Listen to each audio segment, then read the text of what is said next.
Hi, I am Shashwat Khandelwal, a final year PhD student in the Reconfigurable Computing Systems Lab in Trinity College Dublin. In this presentation, I will be presenting our work, SecCAN, an extended CAN controller with embedded intrusion detection.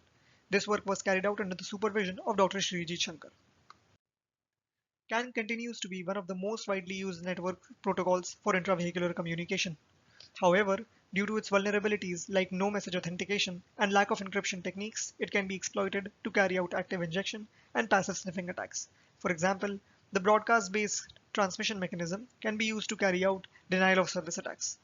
The image on the bottom right shows the hacking of Jeep Cherokee by ethical hackers exploiting similar vulnerabilities in 2015. To make CAN networks secure, multiple machine learning based IDSs have been proposed in the research literature, which have been shown to demonstrate very high classification accuracy. These IDSs, however, are computationally expensive and consequently present integration challenges.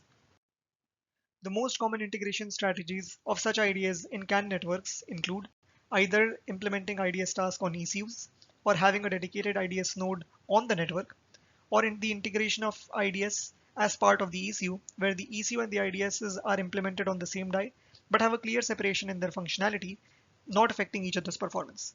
However, in all the above three cases, the CAN message has to be completely received by the controller and subsequently read by the coupled ECU/processing element before the ML model can perform IDS checks.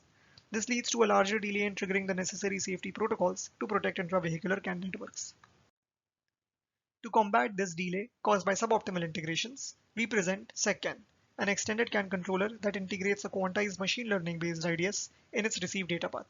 We further modify the protocol to include a tag bit in the end of each frame indicating if the message is a normal network frame or an attack. We take advantage of the serial receive nature of the protocol to ensure the IDS finishes its processing before the message is completely decoded. This integration strategy is a radical shift among current integration strategies proposed in the research literature. The waveform here shows when the IDS processing begins after the ID and the payload features have been received by the controller and finished before the frame reception is complete. Through our experiments, we determined a time window within which we need to complete the IDS processing and found it to be 37 microseconds when the bus operates at 1 megabits per second. The proposed integrated IDS finishes processing in 36.5 microseconds, ensuring timely detection. We also quantified the resource and energy utilization of the IDS and find it to be 73.7 microjoules per message energy utilization, while incurring less than 30% LUT and less than 1% flip-flop utilization, leaving enough resources for other applications to be run on the PL section of the FPGA. In this presentation, we introduce SecCAN, extending standard CAN controllers with real-time intrusion detection capabilities. To the best of our knowledge, this approach has not been explored in the research literature before.